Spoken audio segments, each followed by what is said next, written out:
My name's Will. Talking about permanence risk insurance for nature-based solutions in the voluntary carbon market. So that's a lot of words. I want to start with a few quick definitions. So I'm talking about the voluntary carbon market. This is essentially companies or individuals who are voluntarily choosing to offset their greenhouse gas emissions by paying others to do so at a cost lower than they could otherwise. Nature-based solutions refers to basically interventions that either preserve or enhance natural ecosystems that store carbon. And permanence risk refers to the release of carbon before expected from the biomass in which the carbon has been stored. And I'll also refer to permanence risk as reversal risk. That term basically describes the carbon benefit being reversed. This is just an illustration of where permanence risk sits in the life cycle of a carbon project. So this example shows trees being planted. So as the trees grow, they capture and store carbon. And carbon credits are issued, reflecting the removal of carbon from the air. And permanence risk emerges once carbon credits have been issued. So carbon credits typically have a standard for permanence that they have to meet, which is often storing the carbon for 50 or 100 years. And the reason this permanent standard exists is because if the carbon is released early, then the climate benefit is reduced. So once a credit is issued, there's permanence risk because the carbon credit can be reversed by an event like wildfire if a tree is burned and the carbon is released. So just a quick bio on me and how I came to be interested in this topic. I'm a joint MBA MS student focused on sustainable energy. My background is in energy investment banking and private equity, focused on oil and gas and fossil fuel power. So I'm focused on clean energy and climate solutions from an investor's point of view. And I became interested in permanence risk and insurance over the course of the past year. This past summer, I did an internship at an oil and gas company thinking about how to invest in forest carbon offsets. And coming out of that experience, I wanted to better understand the risks involved in investing in these projects. So I worked with Stanford professor Chris Field to study these risks, and I identified permanence risk in particular as a key barrier to scaling investment for nature-based solutions. And the project that I've been working on and sharing today focuses on a gap that exists in the market for insurance for permanence risk. And so that's the goal of the project, is exploring the potential of insurance to mitigate this risk. So I'm going to give you a bit more context, talk about my methods and my findings and some challenges and areas for further work. So briefly stating the problem, nature-based solutions are critical to any pathway to net zero. And the voluntary carbon market is a significant source of funding for these solutions. And permanence risk is a key barrier to their adoption. The existing solution to managing permanence risk, which is called buffer pools, has been criticized as inefficient or ineffective. And so insurance may be an alternative tool. So why do we care about nature-based solutions? A third of human-caused greenhouse gas emissions are currently captured by the natural land sink. That's shown in green on the right. On the left, you can see that about 11% of our emissions are caused by land use changes, primarily deforestation. So the IPCC recognizes that there are no pathways to 1.5 degrees without nature-based solutions. And so you can see highlighted here that involves reducing emissions and removing carbon through nature. And nature also matters beyond carbon. Half of global GDP is directly dependent on nature. And carbon markets are a primary source of financing for nature protection. So for my project, my methods were to review existing literature, that considers alternative tools for mitigating permanence risk, looking at critiques of buffer pools, and then examining criteria that determines insurability of a variety of risks, as well as emerging products that are focused on the carbon market. And then I also took a case study approach to looking at insurance solutions for similar risks in other markets.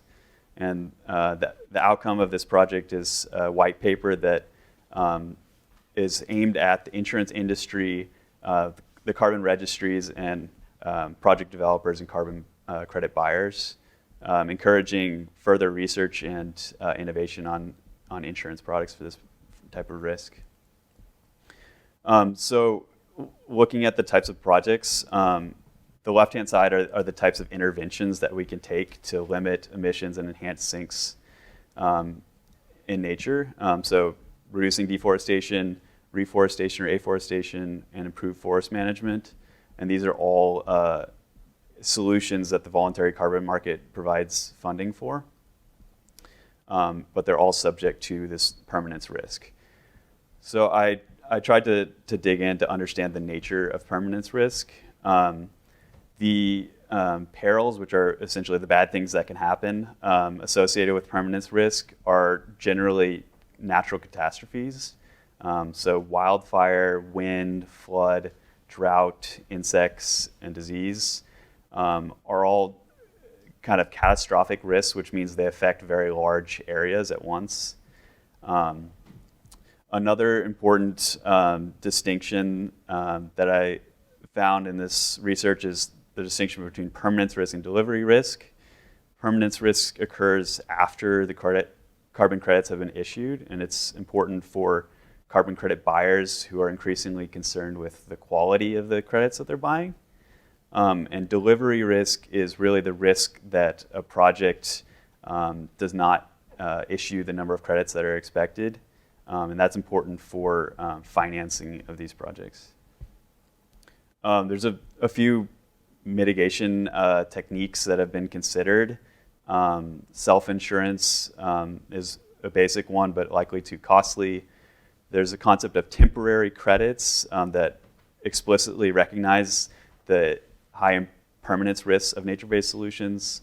The main solution today has been buffer pools, which are managed by the carbon credit registries that issue credits. And they hold back typically 10 to 20% of the credits to reserve against future reversals. And then insurance, which is what I'm focused on, which is a potential alternative. And there are some emerging insurance solutions focused on carbon markets, but none for permanence risk. So one of the things I did was catalog the criticisms of buffer pools. Some of them include lack of regulatory requirements. They act as an unregulated insurer, basically. There's a lack of market incentive to accurately price the risks. And this leads to limited resources, lack of sophisticated underwriting, inefficient adjusting. And some of these pools have been criticized as unsustainable. For example, the California buffer pool has been criticized for having such high fire risks that it's unlikely to last. So some of the benefits of insurance are improving confidence in the market and providing more accurate pricing. And there's increased sensitivity among carbon credit buyers that's encouraging them to seek out this type of insurance. But there have been a few key barriers to date. One is the long duration of permanence risk, which is multiple decades, while insurance is typically a year or a few years. There's a lack of relevant loss history for carbon credits, and this could potentially lead to high costs. So I looked at some of the insurability criteria that apply generically to see how permanence risk could stack up. Some of the main problems are the catastrophic nature of the risk, the difficulty in estimating the risk, and the potential high cost. I looked at some case studies of other markets, timber insurance, federal crop insurance, and flood insurance in the US, and wildfire insurance in California. And some of the key findings were the potential role of government or trade associations in catalyzing a new insurance market, particularly for catastrophic risks and for socially important sectors. And some of my conclusions were that permanence risk may be insurable, but there's a number of challenges, and there may be a role for government to catalyze the markets. And interestingly, we should watch delivery risk products that are emerging now as a potential precursor to permanence insurance.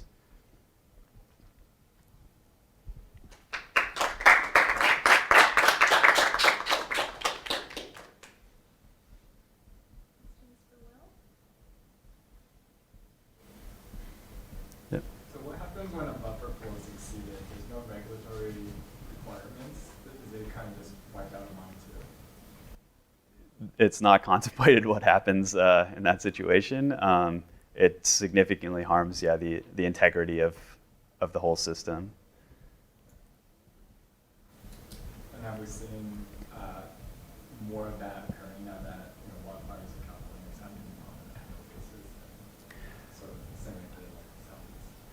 So what we're seeing in California is essentially the buffer pools has been growing over time, and now there's more and more withdrawals from the pool. And so the question is, when might it run out, if it does?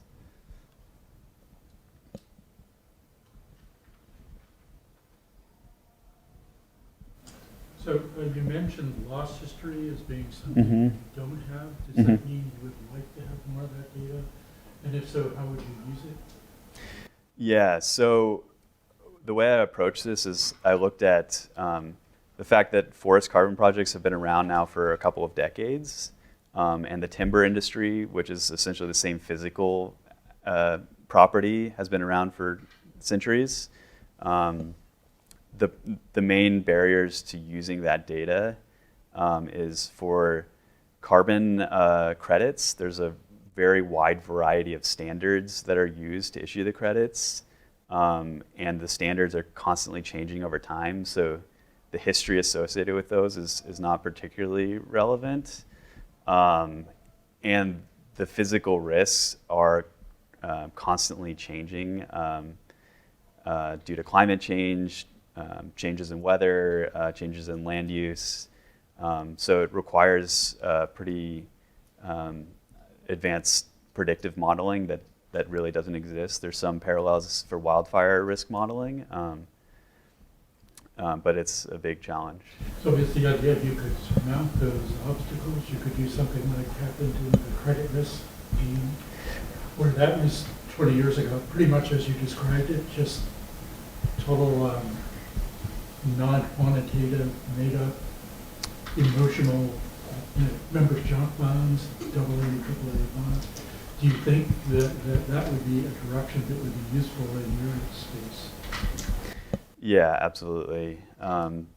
The registry buffer pools rely on rules of thumb that are very rough, and the measurement of forest carbon is advancing rapidly using a lot of remote sensing, and so there's a lot better real-time data that can be used.